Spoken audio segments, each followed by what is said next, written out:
موضوع الدرس البراءة من الشرك والمشركين، سورة الكافرون، تفسیر ابن کثیر۔ الحمد لله رب العالمين، والصلاة والسلام على أشرف الأنبياء وسيد المرسلين سيدنا محمد وعلى آله وأصحابه أجمعين۔ اللهم صل على سيدنا محمد وعلى آل سيدنا محمد كما صليت على إبراهيم وعلى آل إبراهيم في العالمين إنك حميد مجيد۔ أعوذ بالله من الشيطان الرجيم، بسم الله الرحمن الرحيم۔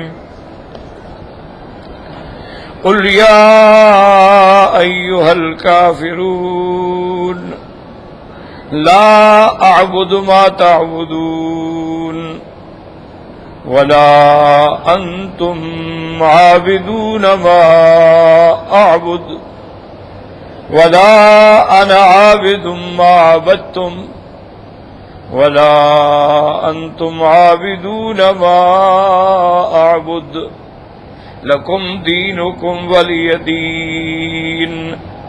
قال المؤلف والمفسر رحمه الله تعالى: أدام النفع بعلومه وعلومكم في الدارين آمين، إلى أن قال: هذه السورة سورة البراءة من العمل الذي يعمله المشركون، وهي آمرة بالإخلاص فيه۔ اب مفسر رحمۃ اللہ علیہ فرماتے ہیں یہ سورج جو ہے اعلان برات ہے ان اعمال کا جو مشرک کرتے ہیں، اور اس کے اندر گویا حکم ہے اخلاص کا کہ عبادت خالص اللہ تعالی کے لیے ہو۔ فقوله تبارک و تعالی: قل یا ایھا الکافرون یشمل کل کافر علی وجہ الارض ولكن المواجهون بهذا الخطاب هو كفاركم كفار قریش۔ اب مفسر رحمۃ اللہ علیہ فرماتے ہیں کہ یا ایھا الکافرون کا خطاب جو ہے یہ دنیا کی زمین پر جتنا اور جہاں جو کافر ہے ان سب کے لیے ہے، لیکن اس کے اول مخاطب جو ہیں وہ کفار قریش ہیں۔ وقیل انہم من جہلہم دعوا رسول اللہ صلی اللہ علیہ وسلم الى عبادت اوثانہم سنۃ وَيَعْبُدُونَ مَعْبُودَهُ سَنَةً۔ اور بعض علماء نے یہ بھی لکھا ہے کہ مشرکین مکہ نے اپنے جہالت اور اپنی غباوت کی بنا پہ حضور صلی اللہ علیہ وسلم کو دعوت دی کہ اگر آپ ہمارے خداؤں کی عبادت 1 سال کریں تو ہم بھی آپ کے خدا کی عبادت کریں گے۔ فَأَنزَلَ اللَّهُ تَعَالَى هَذِهِ السُّورَةَ وَأَمَرَ رَسُولَهُ صلی اللہ علیہ وسلم فِيهَا ان يتبرأ من دینہم بالکلیۃ۔ اللہ تبارک و تعالی نے یہ صورت نازل فرمائی اور اپنے پیغمبر کو حکم دیا کہ آپ ہر لحاظ سے ان سے برات کا اعلان کریں۔ فقال لا اعبد ما تعبدون، یعنی من الاصنام والانداد، میں ہرگز نہیں عبادت کرتا اس کی جس کی تم عبادت کرتے ہو، یعنی جو تم نے بت بنائے ہیں، شریک بنائے ہیں، الہ بنائے ہیں۔ ولا انتم عابدون ما اعبد، اور نہ تم اس کی عبادت کرتے جس کی میں کرتا ہوں۔ میں تو هو اللہ لا الہ الا اللہ وحدہ لا شریک لہ۔ فما ہاؤنا بمعنى من، یعنی ما جو ہے من کے معنی میں ہے۔ ثم قال ولا انا عابد ما عبدتم ولا انتم عابدون ما اعبد، ای ولا اعبد عبادتکم، ای لا اسلکھا ولا اقتدی بہا، میں تمہارے طرز پہ عبادت نہیں کرتا اور نہ میں تمہاری اقتدا کرتا ہوں۔ وانما اعبد اللہ علی وجہ الذی یحبہ ویرضاہ، اور میں اللہ کی عبادت بھی اس طرح کرتا ہوں جس سے اللہ تعالی محبوب رکھتے ہیں اور راضی ہوتے ہیں۔ ولہذا قال ولا انتم عابدون ما اعبد، ای لا تقتدون بأوامر اللہ وشرعہ فی عبادتہ، بل قد اخترعتم شيئا من تلقاء انفسكم كما قال ان يتبعون الا الظن وما تهوى الانفس ولقد جاءهم من ربهم الهدى ولا انتم عابدون ما اعبد یعنی لا تقتدون بأوامر اللہ، اور تم اللہ تعالیٰ کے اوامر، اللہ کے احکام، اللہ کی شریعت، اس کی عبادت پہ، اس پہ نہیں چلتے ہو، بلکہ تم لوگوں نے خود اپنے اندر سے خود بخود گھڑے ہیں طریقے، کہیں تم بت بناتے ہو، کہیں دیوی دیوتا بناتے ہو، کسی کے نام عورتوں والے رکھتے ہو، کسی کے نام مردوں والے رکھتے ہو، اصل میں یہ سب تمہاری اپنی گھڑی ہوئی چیزیں ہیں۔ ان یتبعون الا الظن، یہ تم اپنے گمان پہ عبادت کرتے ہو اور جو تمہارے دل کی خواہش ہوتی ہے اس پہ چلتے ہو۔ وَلَقَدْ جَاءَهُم مِّن رَّبِّهِمُ الْهُدَىٰ، حالانکہ اللہ تبارک و تعالیٰ کی طرف سے ہدایت کا باقاعدہ اعلان آ چکا ہے۔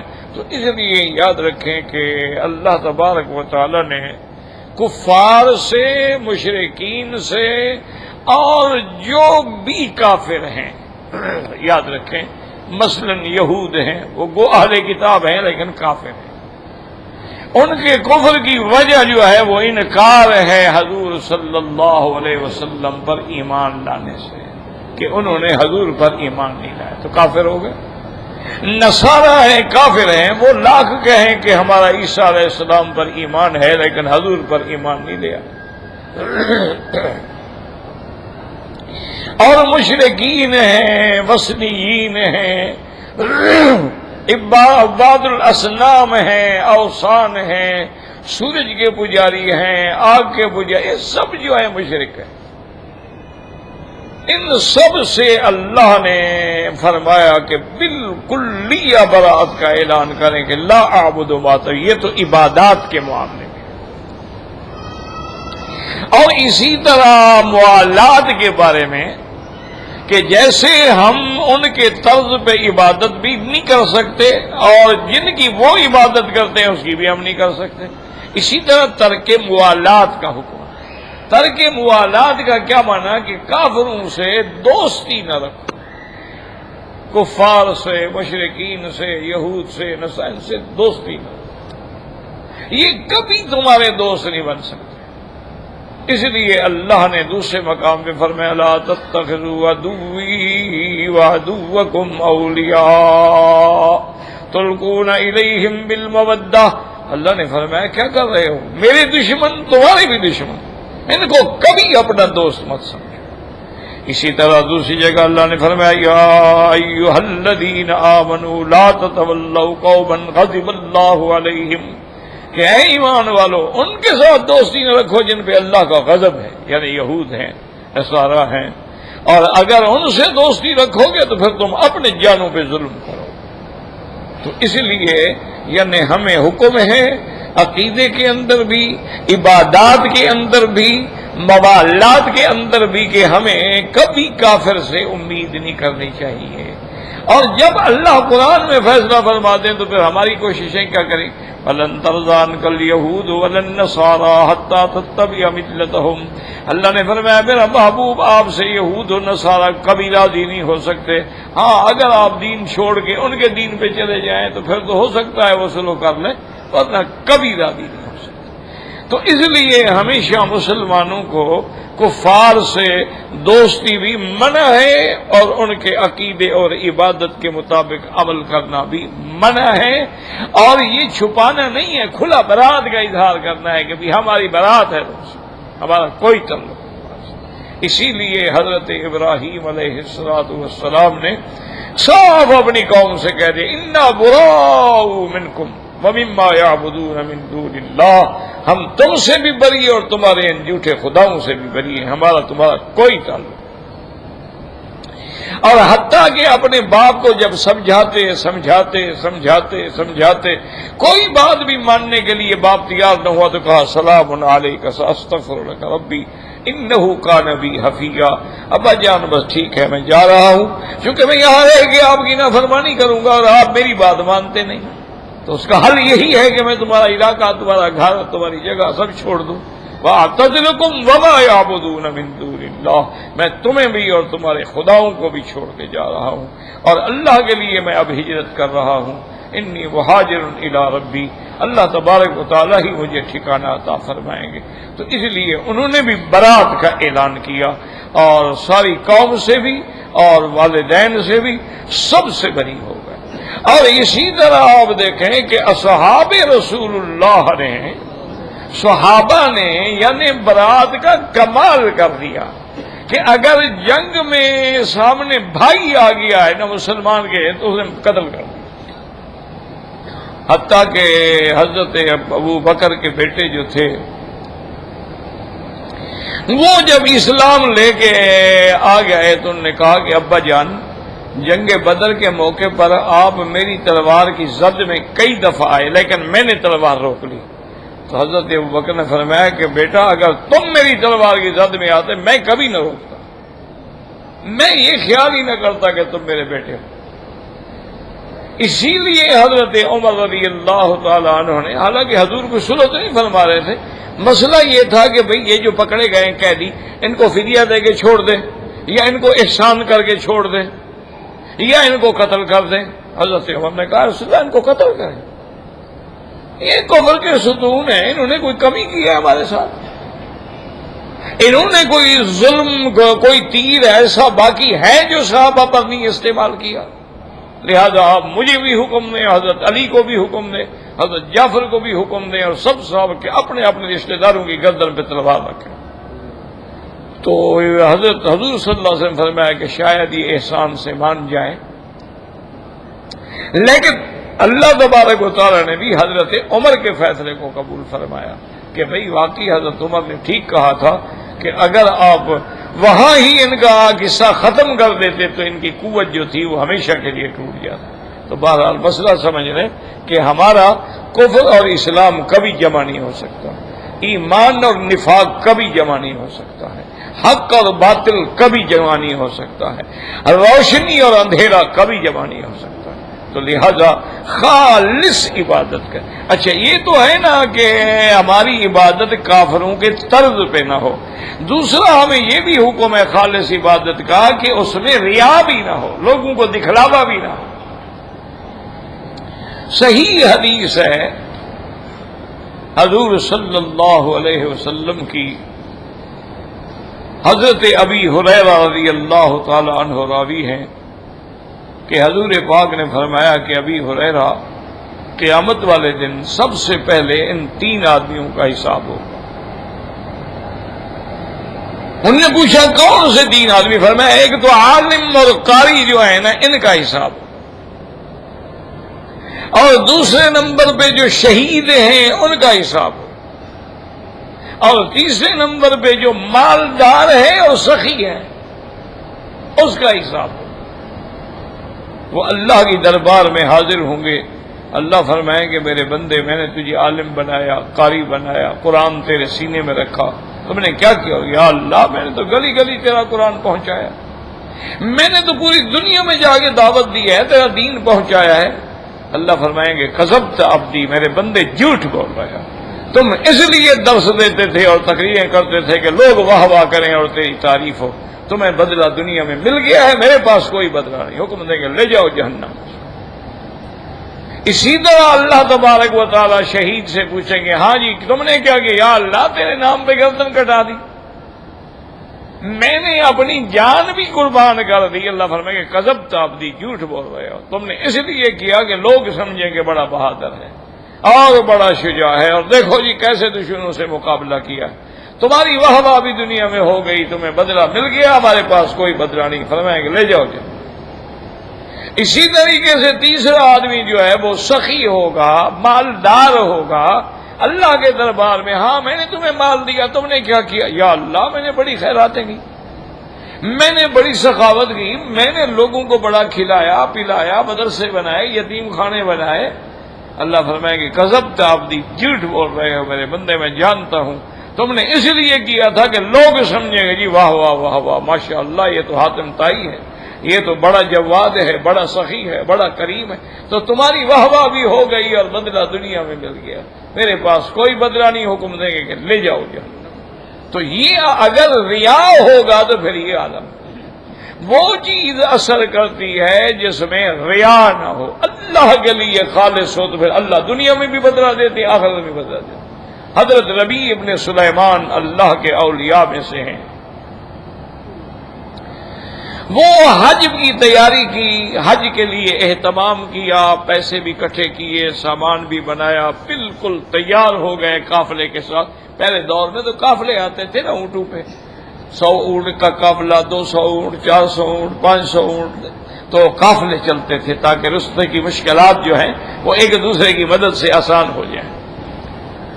تو تیاری مکمل ہو گئی۔ ایک دن رات کو حضرت ربیع ابن سلیمان کو کہیں باہر تشریف لے گئے تھے، گھر آتے ہوئے دیر ہو گئی، تو بستی کے باہر دیکھا کہ ایک مردار قسم کا خچر ہے یا گدھا ہے یا جانور ہے وہ پڑا ہے، اور ایک برقعے والی عورت بیٹھی ہوئی چاقو سے اس کا گوشت کاٹ رہی ہے۔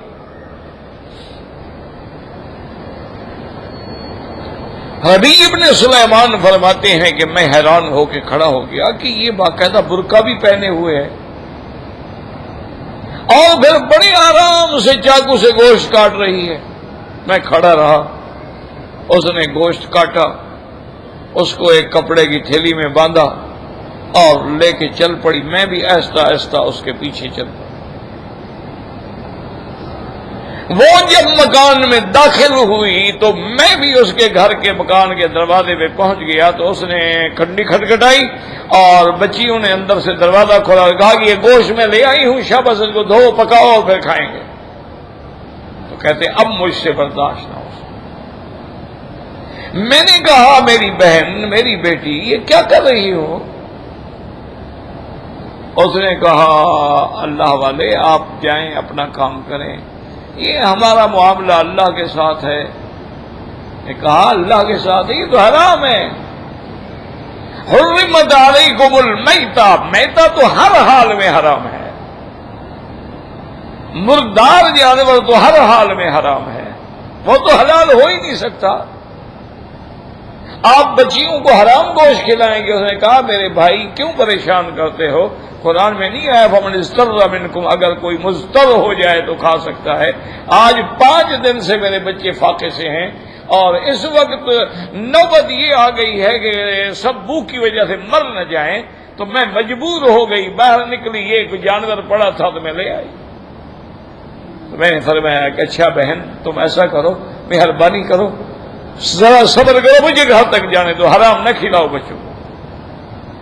حضرت ربیع ابن سلیمان فرماتے ہیں میں گھر آیا، میں نے اپنے ملازم کو بلایا، سامان اٹھایا، آٹا، کھجوریں، سامان، ہر چیز جو ضروریات کی موجود تھی وہ اٹھائی، اور 600 درہم جو ہیں وہ میں نے ایک تھیلی میں رکھے تھے حج کے خرچے کے لیے، وہ 600 درہم والی تھیلی بھی اٹھائی، دروازہ کھٹکھٹایا اور میں نے کہا بی بی آپ پردہ کریں، ہم سامان اندر رکھ دیں۔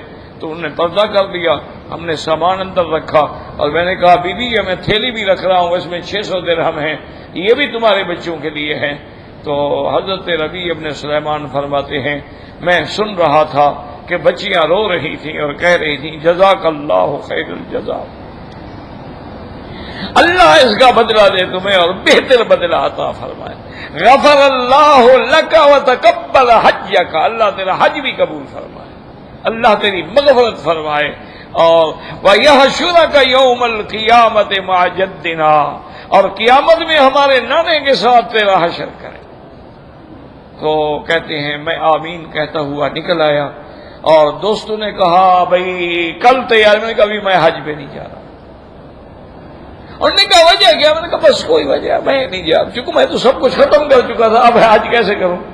تو بہرحال میں حج پہ نہ گیا۔ تو اس کے بعد یہ ہوا کہ جب حج ہو گیا، لوگ واپس آ گئے، تو میں بعض دوستوں کو مبارکباد دینے کے لیے گیا، تو انہوں نے کہا کس بات کی مبارکت دینے آیا؟ میں نے کہا حج کی۔ اور انہوں نے کہا تم تو ہمارے ساتھ تھے، عرفات میں ہم نے دیکھا تھا آپ کو، منار میں بھی دیکھا تھا، مکے میں بھی دیکھا تھا، اب ہمارے سامنے بہانے بناتے ہو۔ میں نے کہا اللہ کے بندے میں نہیں گیا، میں نے حج نہیں کیا۔ انہوں نے کہا کمال ہے۔ پھر کہتے ہیں میں پریشان ہو کے رات کو درود شریف پڑھتے پڑھتے پڑھتے سو گیا کہ یا اللہ یہ کیا معاملہ ہے، میں تو حج پہ بھی نہیں گیا، لیکن کوئی بات نہ کھلی۔ فرماتے ہیں کہ دوسرے دن میں مسجد سے نکل رہا تھا کہ ایک آدمی دوڑتا ہوا آیا اور اس نے کہا کہ ربیع ابن سلیمان، تمہیں یاد ہے کہ 2 سال پہلے تم نے یہ تھیلی مجھے امانت دی تھی کہ اس میں میرے پیسے ہیں، رکھ لو، دیکھ لو، تمہاری وہ اوپر گرا اور جو گٹھ لگائی تھی، وہ گانٹھ لگی تھی، وہ بھی تم نے لگائی تھی، میں نے اس کو بھی نہیں کھولا ہے، لیکن مدت ہو گئی، پھر تم مجھے ملے نہیں، میں سفر پہ چلا گیا، ابھی واپس آیا ہوں تو میں آپ کی امانت پہنچانے آیا۔ تو کہتے ہیں میں نے لے لیا۔ تو کہتی ہیں میں نے گھر آ کے جب کھولا تو وہ تو 600 درہم کے بجائے 600 دینار ہیں۔ درہم چاندی کا ہوتا تھا، دینار سونے کا ہوتا تھا۔ اب میں حیران کہ یا اللہ کیا ہے، کوئی سمجھ نہیں آ رہا۔ اور یہ 2 سال کے بندہ، میں نے سنا تھا یہ بندہ ملک چھوڑ گیا، کہاں سے نکل آیا؟ کہتے ہیں کہ اسی حالت میں نے پھر یہ کیا کہ عشاء کی نماز کے بعد میں مسجد میں ہی بیٹھ گیا اور درود شریف پڑھتے پڑھتے وہی سو گیا، تو آواز آئی من عاملنا ربحا، کہ جو اللہ کے ساتھ تجارت کرتا ہے وہ نفع میں رہتا ہے۔ اور میں نے خواب میں دیکھا کہ ایک آدمی آواز دیتا ہے کہ ربیع تم نے حضور پاک کے خاندان کے بچوں پہ اور عورتوں پہ رحم کیا، اللہ نے تجھ پہ رحم کیا ہے، اور اللہ نے تیرے گناہ بھی معاف کر دیے ہیں، اور اللہ نے تیرا حج بھی قبول فرما لیا ہے، کہ نیت پر تمہیں اللہ نے حج کا ثواب دے دیا ہے، اور اللہ تبارک و تعالی نے تیرے گناہوں کی بھی مغفرت فرما دی ہے، اور اللہ تبارک و تعالی تیرا حشر بھی قیامت میں حضور صلی اللہ علیہ وسلم کے ساتھ کریں گے۔ تو ربیع ابن سلیم تو کیوں، یہ ہے وہ چیز جو آدمی اخلاص سے دیتا ہے کہ کسی کو پتہ نہیں، نہ کسی نے دیکھا ہے، نہ کسی نے کہا ہے، نہ شہرت ہے، خالص اللہ کی رضا کے لیے۔ تو تم جب خالص اللہ کی رضا کے لیے ایک کھجور کا دانہ بھی کسی کو دیتے ہو، شرط یہ ہے کہ وہ حلال ہو اور خالص اللہ کے لیے ہو، اللہ اس کو جبل احد کے برابر بڑھا کے ثواب دیتے ہیں، اتنا بڑھا دیتے ہیں اس کے ثواب کو۔ اور اگر تم لاکھوں لٹا دو، مال حرام ہو یا ریا ہو، تو وہ منہ پہ مار دیا جاتا ہے، اس کا دھیلے کے برابر بھی ثواب نہیں ملتا ہے۔ تو اس لیے ہمیشہ یاد رکھیں، کفر سے برات ہو، عبادت میں اخلاص ہو، اور ہر جگہ یہی حکم ہے فاعبدوا اللہ مخلصین لہ الدین، خالص اللہ کو پکارنا۔ فَتَبَرَّأَ مِنْهُمْ فِي جَمِيعِ مَا هُمْ فِيهِ فَإِنَّ الْعَابِدَ لَا بُدَّ لَهُ مِنْ مَعْبُودٍ يَعْبُدُهُ وَعِبَادَةٍ يَسْرُقُهَا إِلَيْهِ فالرسول صلی اللہ علیہ وسلم اتباعه يعبدون اللہ بما شرعه ولهذا كان كلمة الاسلام لا الہ الا اللہ محمد رسول اللہ اي لا معبود الا اللہ ولا طریق الیہ الا ما جاء به الرسول والمشركون يعبدون غير الله عبادة يأذن بها الله ولهذا قال لهم الرسول صلى الله عليه وسلم لكم دينكم ولي دين۔ اب اللہ نے حکم دیا کہ اب ہر چیز سے برات کریں، کیونکہ جو عابد ہیں لازم اس کا کوئی معبود ہوگا اور عبادت کا بھی طریقہ ہوگا، اور اللہ تبارک و تعالی نے اپنے رسول کو اور اس کے ماننے والوں کو جو حکم دیا وہ یہ ہے کہ یعبدون اللہ کی عبادت کریں بما شرعہ۔ اسی لیے کلمۃ الاسلام کیا ہے؟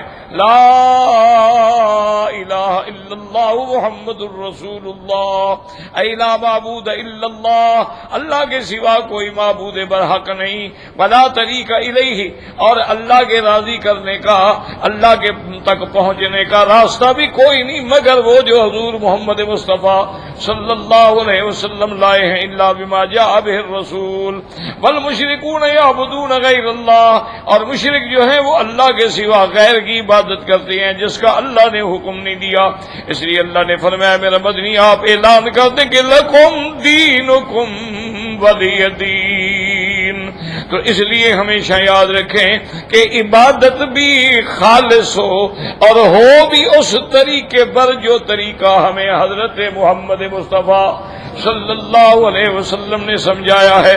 اس لیے صحیح حدیث مبارک میں آتا ہے کہ ہر عمل قبول ہونے کے لیے دو شرطیں ضروری ہیں، ان یکون خالصا وان یکون صوابا، خالص اللہ کے لیے ہو، صواب مانا موافقا بسنت رسول اللہ صلی اللہ علیہ وعلی آلہ وصحبہ وسلم تسلیما کثیرا کثیرا۔ اب آپ دیکھیں کہ حجر اسود سے طواف شروع ہوتا ہے، یہی سنت ہے۔ اگر رکن یمانی سے طواف شروع کرو تو طواف نہیں ہوگا، اگر کعبے کے دروازے سے شروع کرو تو طواف نہیں ہوگا، اگر مقام ابراہیم سے شروع کرو تو طواف نہیں ہوگا، کیونکہ وہ مخالف ہے طریقہ محمد مصطفیٰ صلی اللہ علیہ وعلی آلہ وصحبہ وسلم تسلیما کثیرا۔ اسی طرح دیکھیں کہ صفا مروہ ہے، ابتدا صفا سے کریں اور چکر مروہ پہ ختم کریں، ایک طرف 4 بنے ایک طرف 3 بنے تاکہ 7 عدد پورا ہو۔ اگر کوئی آدمی مروہ سے دوڑے تو وہ ادا نہیں ہوگا، چونکہ مخالف ہے سنت رسول اللہ کا صلی اللہ علیہ وسلم۔ تو اس لیے جھگڑوں میں نہ پڑا کریں۔ آج کل دنیا میں اتنے فتنے پیدا ہو گئے ہیں، اتنے فتنے ہیں، یعنی نعوذ باللہ نعوذ باللہ، بالکل صرف وہی انسان بچ سکتا ہے جس کو اللہ بچائے۔ اب تو حل کوئی نہیں ہے نا جی، اب ایک ہی حل ہے۔ ہمیشہ یاد رکھیں کہ جو کام کر رہے ہیں اس پر 2 چیزوں کا خیال رکھیں، بھی اللہ کے لیے ہے اور حضور کا حکم اسی طرح ہے، بس ٹھیک، بس اتنا کام۔ اب کوئی آدمی عشاء کی 4 رکعتوں کے بجائے 16 رکعتیں بھی پڑھتا رہے تو وہ مردود ہوگا کہ اس نے مخالفت کی ہے سنت محمد مصطفیٰ۔ اسی طرح عرفات میں اگر تم مغرب کی نماز پڑھو گے تو تم نے مخالفت کی ہے حضور پاک کی سنت۔ حضور نے منع فرمایا، آپ نے حکم دیا کہ مغرب اور عشاء جمع کرو مزدلفہ۔ تو ہر عمل میں یہ دیکھا جائے گا۔ یہ تو ہمارے یہاں جگہ اور جی ہم صلاۃ و سلام پڑھتے ہیں، حضور کی محبت میں پڑھتے ہیں، حضور کی شان بیان کرتے ہیں، اور ہم نعتیں پڑھتے ہیں، ہم جناب درود پتہ نہیں لکھی پڑھتے ہیں، ہم فلاں درود پڑھتے ہیں۔ بھئی ہمیں تمہاری ان باتوں سے جھگڑا نہیں، جھگڑا اس بات سے ہے کیا یہ حضور پاک نے حکم دیا یا صحابہ نے پڑھا ہے؟ اگر ثابت ہے تو کوئی جھگڑا نہیں، کوئی جھگڑا نہیں، کوئی اختلاف نہیں، کوئی لڑائی نہیں، کوئی اگر حضرت بلال نے اذان سے پہلے صلاۃ والسلام پڑھے ہیں ٹھیک ہے، کسی روایت میں کسی ضعیف حدیث میں ہی دکھا دیں تو جھگڑا ختم۔ اور اگر انہوں نے نہیں پڑھے ہیں تو مانا یہ ہے کہ پھر یہ بدعت ہے۔ بھائی حضور کے سامنے کتنی صحابہ شہید ہوئے، کتنی موتیں ہوئیں، کیا حضور نے کبھی کسی کی کل خوانی کی یا کرائی یا حکم دیا؟ نہیں دیا تو صاف ظاہر ہے کہ بدعت ہے۔ اور بدعت کیا ہوتی ہے؟ گمراہی، اور گمراہی کا ٹھکانہ کیا ہے؟ جہنم، یعنی پیسے بھی خرچ کرو اور جہنم بھی خریدو۔ یہ اچھی بات ہے کہ ہم چاول بھی پکائیں اور جائیں بھی جہنم میں۔ ہر عمل میں بس ایک بات یاد رکھ لو، کسی سے نہ جھگڑو۔ کوئی مولوی ہے اس کو کہو کہ بھائی یہ جو تم کام کر رہے ہو حدیث مبارک میں ہے، حضور پاک نے فرمایا ہے، یہ صحابہ نے کیا ہے، خلفائے راشدین نے کیا ہے، اہل بیت رسول نے کیا ہے، چونکہ 4 دلیلیں ہیں، کتاب اللہ ہے، سنت رسول اللہ ہے، اجماع ہے اور قیاس ہے۔ اسی دلیل سے ثابت کر تو ٹھیک ہے، کوئی جھگڑا نہیں۔ اور اگر نہیں ہے تو پھر اگر مگر سے دین نہیں بنتے کہ جی اگر کرتے ہیں ہم تو محبت کی بات، صحابہ کو محبت نہیں تھی، تمہیں زیادہ محبت ہے۔ عجیب بات ہے بھائی، خلفائے راشدین کو محبت نہیں، انہوں نے اپنی محبت میں یعنی سب کچھ لٹا دیا۔ حضرت صدیق جیسا امیر آدمی جو ہے بوری جیسا لباس پہن کے یہ کھجور کے کانٹے لگا کے بیٹھے ہوئے تھے، سلائی بھی نہیں تھی، سب کچھ حضور پہ قربان کر دیا۔ سیدہ خدیجہ نے اپنی ساری دولت حضور محمد مصطفیٰ پہ قربان کر دی۔ اس لیے صحابہ نے لکھا ہے کہ سیدہ خدیجہ صرف محسنہ محمد مصطفیٰ نہیں تھی، محسنہ اسلام تھی، اس نے اسلام پہ احسان کیا رضی اللہ تعالی عنہا۔ تو بس دو باتیں یاد رکھو، عمل خالص ہو، اور آج کل جو ہے نا مشکل کہ ہمیں وہ جو پہلے دور میں ہوتے تھے نا اولیاء اللہ ہوتے تھے، بس ان کے پاس گئے اصلاح ہو گئے، آج کل بہت مشکل۔ بس آج کل زیادہ زور اسی بات پہ دو، قرآن شریف کی تلاوت کرو، درود شریف کثرت سے پڑھو، استغفار پڑھو، اور کوئی صحیح دین والا دوست مل جائے تو اس کا ساتھ دو اور دین کے کام میں لگ جاؤ۔ بس بچنا ہے تو ایک ہی اللہ ہے۔ اور یہ دیکھو نا، یہ داڑھی ہے، معمولی بات سمجھتے ہیں، اس داڑھی کی وجہ سے بندہ سینکڑوں گناہوں سے بچ جاتا ہے۔ ایک عورت جا رہی ہو تو بڑا گھور کے دیکھو تو کیا پھر دل میں شرم نہیں آتا؟ کیا کہے گی داڑھی والا حیا نہیں آتا دیکھ رہا ہے۔ داڑھی نہ ہو تو پھر تو لائسنس ہو گیا نا، آپ جو کچھ مرضی آئے کریں، چاہے اپنا منہ کالا کریں چاہے دوسرے کا کریں، کیونکہ داڑھی تو ہے نہیں، آپ کے پاس تو لائسنس ہے نا گناہ کرنے کا۔ صرف داڑھی کی وجہ سے کتنے گناہوں سے بندہ رک گیا۔ شرم آتی ہے کہ یار میرے منہ پہ داڑھی ہے، کیا کہیں گے لوگ؟ اور پھر گلا داڑھی کا ہوگا، اور داڑھی سنت محمد مصطفیٰ ہے۔ تم داڑھی والے بن کے فلم پہ بیٹھے ہو، جو لوگ دیکھیں گے وہ کیا کہیں گے؟ کہیں گے 4 نمبر کی اینک لگائی ہوئی ہے، داڑھی ماشاءاللہ پہلے بٹن پر ہے، اور نظریں جو ہیں وہ ٹیلی ویژن سے ادھر ہی نہیں ہوتی، جھٹکا ہی نہیں آتا، ساری رات بٹھائے رکھو، بزرگ بیٹھے ہیں ماشاءاللہ۔ انا للہ و انا الیہ راجعون، ولا نقول الا لا حول ولا قوت الا باللہ۔ بس اب اپنی دوستی بنا لو، قرآن پڑھو، استغفار پڑھو، درود شریف پڑھو، اور اگر کوئی رجل صالح مل جائے اس کی صحبت اختیار۔ صحبت کا بڑا رنگ چڑھتا ہے، وہ کہتے ہیں نا خربوزہ کو دیکھ کے رنگ پکڑتا ہے۔ آپ اگر تہجد گزاروں کے گھر میں رہیں گے نا تہجد نصیب ہو جائے گی، شرابیوں کے گھر میں رہیں گے تو فجر بھی نصیب نہیں ہوگی، بھنگ والوں کے پاس رہیں گے تو ظہر بھی نصیب نہیں ہوگی، پھر پڑے رہیں گے نا۔ وہ ہمارے ایک دوست تھے، اس نے ایک دفعہ بہت بڑی مجلس تھی اور بڑے لوگ سب اس میں بیوروکریٹ اور منسٹر اور بڑے بڑے لیول کے لوگ تھے۔ اچھا، اور بڑے آدمی تو آج وہی ہوتے ہیں نا جو شرابیں پیتے ہیں۔ اس کو پتہ نہیں کیا دماغ میں آ گئی کہ اس نے کہا جی آج میں آپ لوگوں کو ایک پنجابی کی نظم سناتا ہوں۔ انہوں نے کہا جی چلو سناؤ۔ انہوں نے کہا جنہ پیتیاں شراباں وہ ستے پہنے، جیویں روڑیاں دے اتے سانگیاں دے کتے پہنے۔ اتنے ذلیل ہوئے نا وہ سارے۔ اس کے بعد جب بھی کبھی مشاہد جاتا جی مہربانی کر کے وہ کتے والی نظم نہ سنانا، کیونکہ وہ سارے تو پینے والے تھے نا۔ تو اس نے پنجابی کی نظم سنائی کہ جنہ پیتیاں شراباں وہ ستے پہنے، جس طرح روڑیاں دے اتے سانگیاں دے کتے پہنے، جیسے کتے پڑے ہوتے ہیں یہ بھی اسی طرح مرے پڑے ہوتے ہیں، الٹیاں کر رہے ہیں، پیشاب نکل گیا ہے، صاحب شراب پی رہا۔ انا للہ و انا الیہ راجعون، انا للہ و انا الیہ راجعون۔ اور حضور نے فرمایا کہ شراب جو ہے شرب الخمر راس کل اسم، ہر گناہ کی جڑ شراب ہے۔ کما قال تعالی وان کذبوک فقل لی عملی ولکم عملکم انتم بریئون مما اعمل وانا بریء مما تعملون۔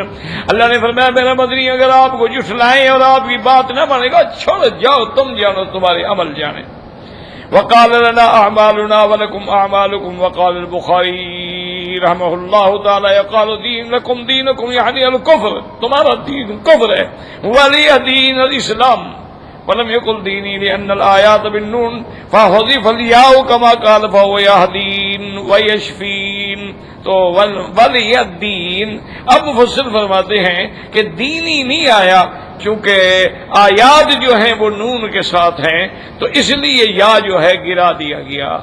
اصل میں مانا تو یہ تھا نا لکم دینکم ولی دینی، لیکن صرف ولی الدین آیا، جیسے کہ قرآن میں فَهُوَ يَهْدِينُ وَيَشْفِينُ وَقَالَ غَيْرُهُ لَا أَعْبُدُ مَا تَعْبُدُونَ الْآنَ وَلَا أُجِيبُكُمْ فِي مَا بَقِيَ مِنْ عُمْرِي ولا انتم عابدون ما اعبد.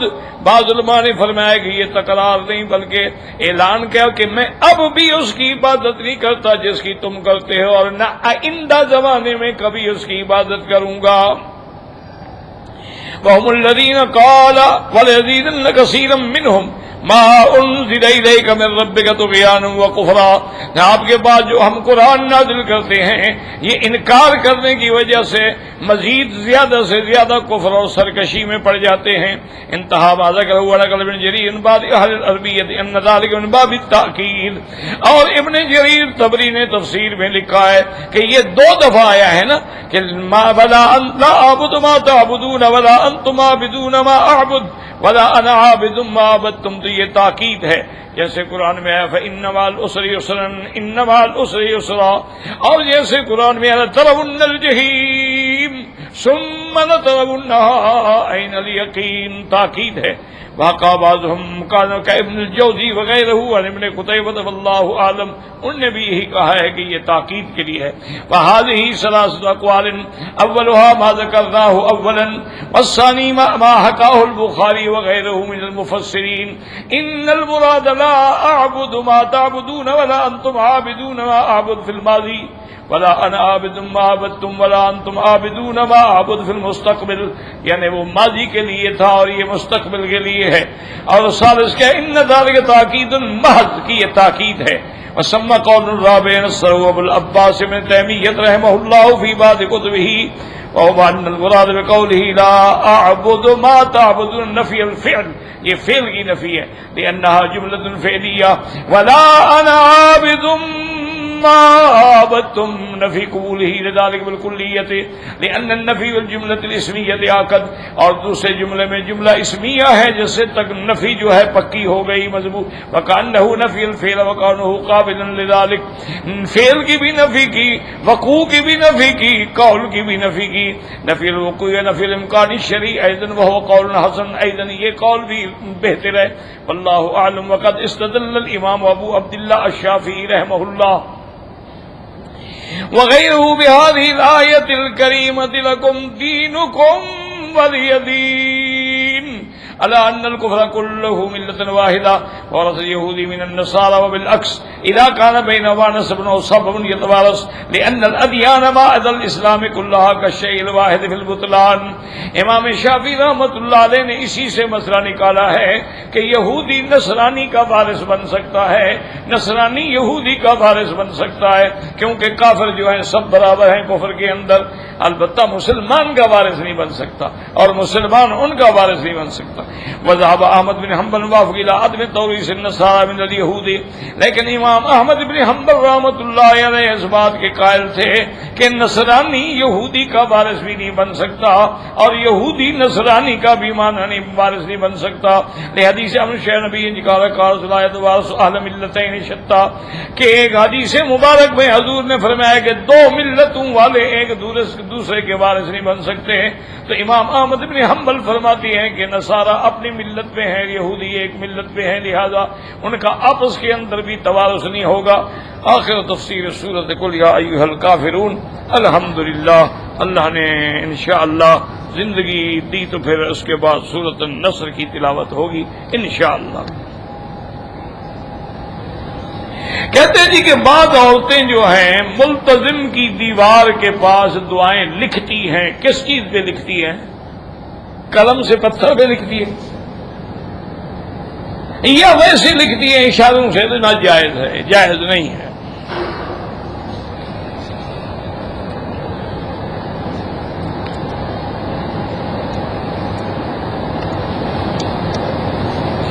اگر ماں مر گئی، 14 دن کا بچہ تھا، پھوپھی نے اس کی پرورش کی، وہ بالغ ہو گئے، تو وہ اس کا ماتھا چوم سکتے ہیں، پاؤں دبا سکتے ہیں؟ بالکل نہیں دبا سکتے. کوئی حقیقی بیٹا تو نہیں ہے نا، وہ تو پالا ہے نا اس نے، اور نہیں دے.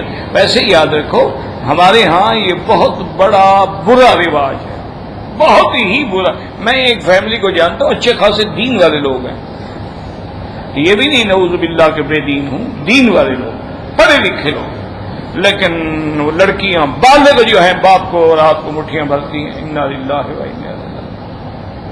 جوان بیٹے جو ہیں وہ ماں کو مٹھیاں بھر رہے ہیں، انا للہ و انا۔ حضور نے فرمایا 10 سال کا بچہ ہو جائے تو الگ کر دو، بستر بھی الگ کر دو، اور تو مٹھیاں بھروا رہے ہیں۔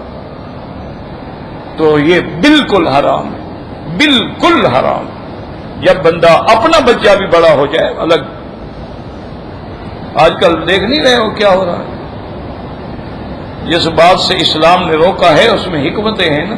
آپ دیکھ نہیں رہے کہ ایسے درندے بھی ہیں دنیا میں جو 5 سال کی بچی سے زیادتی کرتے ہیں۔ انا للہ و انا الیہ راجعون۔ ہم کسی رنگ کا لباس استعمال کر سکتے ہیں، بالکل کر سکتے ہیں جناب، جو مرضی آئے رنگ کرو۔ حضور پاک کو مردوں کے لیے سفید رنگ پسند تھا، افضل ہے، باقی تمہاری مرضی جو پہنو، کوئی منع نہیں۔ لیکن کچھ یہ کیا کرو کہ جس میں مثلاً ایسے رنگ پہنو کہ دور سے لوگ دیکھیں تو کہیں عورت آ رہی ہے، تشابہ شبہ بنے عورتوں کے ساتھ، تو وہ حرام ہے۔ بعض لوگ ایسے ہیں نا، وہ شرٹ پہنتے ہیں ان کپڑوں کے جس کے کپڑے کے عورتیں بیچاری قمیض پہنتی تھی، اب عورتوں نے سفید پہننا شروع کر دیا ہے، مردوں کے کپڑے انہوں نے پہن لیے ہیں، اور بعض تو خیر جین پہن لیتی ہیں۔ اب آپ نے اور ترقی کر دی ہے ماشاءاللہ، نکر پہن کے تمہاری بیٹیاں ماشاءاللہ کبڈی کھیلنے گئی ہوئی ہیں۔ انا للہ و انا الیہ۔ یار ان کے والدین اتنے دیوس ہیں، بے غیرت ہیں، کیا ہے؟ حضور نے فرمایا جس کو غیرت نہیں ہے اللہ اس کو جنت کی خوشبو بھی نہیں سنگھائیں گے۔ دشمن کے ملک میں کافروں کے سامنے جا کے تیری بیٹیاں کھیلیں اپنا کبڈی میں، اور پکڑیں اور گریں، اور کوئی ٹانگ کو پکڑے ہوا ہے، کوئی اٹھا رہا ہے، کوئی پھینک رہا ہے، ایمان سے کوئی یہ مسلمان کی بیٹیاں ہیں؟ انا للہ و انا الیہ راجعون۔ بس ہم تو یہی کہہ سکتے ہیں۔ ابھی وہ ہمارے بزرگ تھے، فرماتے تھے مکی صاحب ہم تو ہیں دین کے چوکی دار، تو چوکی دار کو پیسہ ملتا ہے، روٹی ملتا ہے، تو رات کو کہتا ہے خبردار خبردار خبردار، کتے بھونکتے پہنے، خبردار خیال کرو۔ تو ہمارا کام تو یہی ہے کہ ہم خبردار خبردار کرتے رہیں، آگے ان کی مرضی ہے مانے، کیونکہ ہمیں دین کے نام پہ روٹی ملتی ہے، ہم تو دین کے نام پہ روٹی کھاتے ہیں، دین کے نام پہ کوئی عزت کرتا ہے، ورنہ ہمارا کیا ہے؟ تو ہمارا کام تو یہی ہے کہ کہیں کوئی صحابہ کو بھونکے گا ہم کہیں گے خبردار خبردار، کوئی حضور کی ختم نبوت پہ حملہ کرے گا ہم کہیں گے خبردار خبردار، کوئی نبی کی سنت کو مٹائے گا، بدعت جاری کرے گا ہم کہیں گے خبردار خبردار، کوئی ایمانی غیرت کو اور گھر کی غیرت کو اور عزت و عصمت کو تو ہم اس وقت بھی کہیں گے کہ خبردار خبردار۔ کہتے ہیں جی کہ کافر دوست ہیں ہمارے، وہ قرآن مانگتے ہیں تو ان کو ترجمے والا قرآن دے دو جس میں قرآن لکھا ہوا نہ ہو۔ آج کل چھپ گئے ہیں نا، صرف ترجمہ ہوتا ہے، ہر زبان میں ہے، دے دو۔ اور تمہیں یقین ہے کہ وہ پڑھنا چاہتا ہے، بے ادبی نہیں کرے گا، دے دو، پڑھے گا تو مسلمان ہوگا نا۔ کن اوقات میں نماز پڑھنا منع ہے؟ جب سورج نکل رہا ہو، سورج نکلنے سے پہلے فجر کی نماز سے لے کر سورج نکلنے تک، عصر کی نماز سے لے کر مغرب تک، اور عین سورج جب سر پہ کھڑا ہو نماز منع ہے۔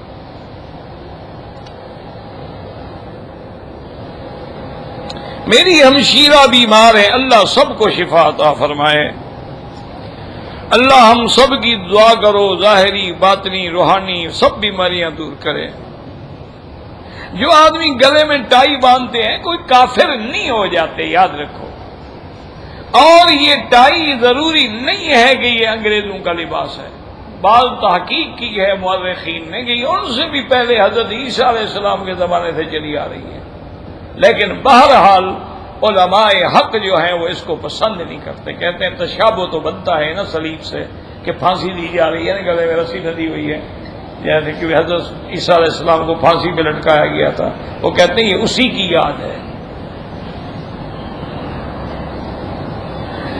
شیعہ سے تعلقات رکھیں، بالکل نہ رکھیں، اور اگر وہ ذبیحہ کریں، اگر وہ سیدہ عائشہ کو گالیاں دیتا ہے تو اس کا ذبیحہ بھی حرام ہے، وہ کافر ہے۔ اگر فجر اور عصر کے بعد طواف کریں، افضل یہ ہے کہ سورج نکلنے کے بعد اور مغرب کے بعد 2 رکعت پڑھیں، لیکن یہاں کے ائمہ کے نزدیک جائز ہے۔ مروہ پر لوگ کینچیوں سے 2-3 بال کاٹتے ہیں، بالکل احرام سے نہیں نکلتے، دم پڑ جاتی ہے، بال بھی کٹوائے اور دم بھی ادا کرے۔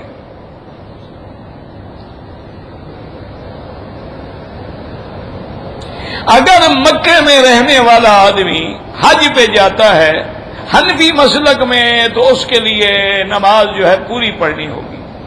باقی سارے ائمہ کہتے ہیں کہ حج میں نماز قصر ہوگی، لہٰذا ان جھگڑوں میں نہیں پڑھنا چاہیے۔ کوشش کرو کہ وہاں کی مسجد میں امام کے پیچھے نماز پڑھو، بس وہ قصر پڑھائیں گے تو ٹھیک ہے، وہ جمع پڑھائیں گے تب بھی ٹھیک ہے۔ اگر تم اپنے مسلک پر متشدد ہو تو پھر اپنے اپنے خیموں میں جماعتیں کرو، کیونکہ حنفی اس کے قائل نہیں ہیں۔ وہ کہتے ہیں کہ نماز کا مسئلہ جو ہے وہ سفر اور حضر کا ہے، اس کا حج سے کوئی تعلق نہیں۔ مسافر ہو تو قصر ہے، مسافر نہیں ہو تو قصر نہیں۔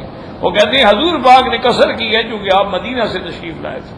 تو بہرحال تو اپنے اپنے دلائل سب کے پاس ہیں، اللہ سب کی قبول فرمائے اور اللہ سب کے دلوں میں محبت، الفت، مودت پیدا فرمائے۔ واللہ تعالی اعلم۔ ربنا تقبل منا انك انت السميع العليم وتب علينا انك انت التواب الرحيم يا حي يا قيوم يا ذا الجلال والاكرام يا ذا الجلال والاكرام يا شافي يا سلام اللهم فرج هم المهمومين، نفس كرب المكروبين، واقض الدين عن المدينين، واشفنا واشف مرضانا ومرضى المسلمين، واشفنا واشف مرضانا ومرضى المسلمين، واشفنا واشف مرضانا ومرضى المسلمين۔ اللهم اجعل لنا وللمسلمين من كل هم فرجا ومن كل ضيق مخرجا ومن كل بلاء عافيا۔ اللهم انصر الاسلام والمسلمين، اللهم انصر الاسلام والمسلمين، اللهم احم حوزة الدين، اللهم اذل الشرك والمشركين، اللهم احفظ سائر بلاد المسلمين، هذا البلد الامين فاجعلها امنا مطمئنا سخاء رخاء الى يوم الدين برحمتك يا ارحم الراحمين۔